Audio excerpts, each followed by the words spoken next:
বন্ধুরা, নকল পনির, যা সিনথেটিক পনির বা অ্যানালগ পনির নামেও পরিচিত, এটি দেখতে এবং স্বাদে প্রায় নিয়মিত পনিরের মতোই। অ্যানালগ পনির প্রায়শই পাম তেল, স্টার্চ এবং দুধের ঘনত্ব দিয়ে তৈরি করা হয়। এছাড়া ডিটারজেন্টও ব্যবহার করে এবং কৃত্রিমভাবে গ্লুকোজ ও মাল্টোজ যোগ করা হয়।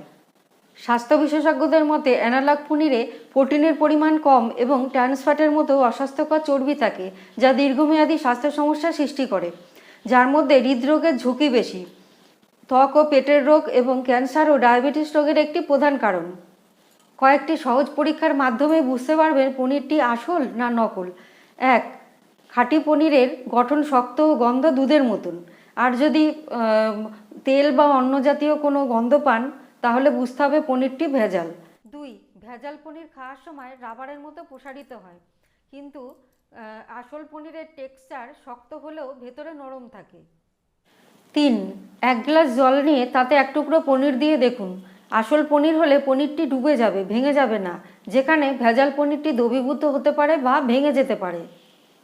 4. পনির যখন কিনবেন তখন এর রঙের দিকে লক্ষ্য রাখুন। যদি পনিরটি সাদা বা অফ হোয়াইট হয়, তাহলে পনিরটি খাঁটি। আর যদি খুব হালকা গোলাপি বা সবুজ রঙের হয়, তাহলে এটি কেনা একেবারেই উচিত হবে না, কারণ এটি নকল হতে পারে। 5. লেবেলগুলো মনোযোগ দিয়ে খেয়াল রাখুন।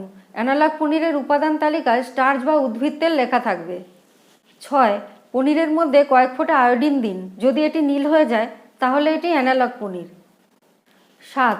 জলে পনির দিয়ে কিছুক্ষণ ফুটতে দিন। তারপর এটি ঠান্ডা হলে এতে সয়াবিনের গুঁড়ো বা অড়হর ডালের একটু গুঁড়ো ছড়িয়ে দিন। 10 মিনিট পর দেখুন, যদি এটি লাল রং হতে শুরু করে, তাহলে বুঝতে হবে এটি নকল। পনিরের লাল রং নির্দেশ করছে এটি ইউরিয়া বা ডিটারজেন্ট থেকে তৈরি।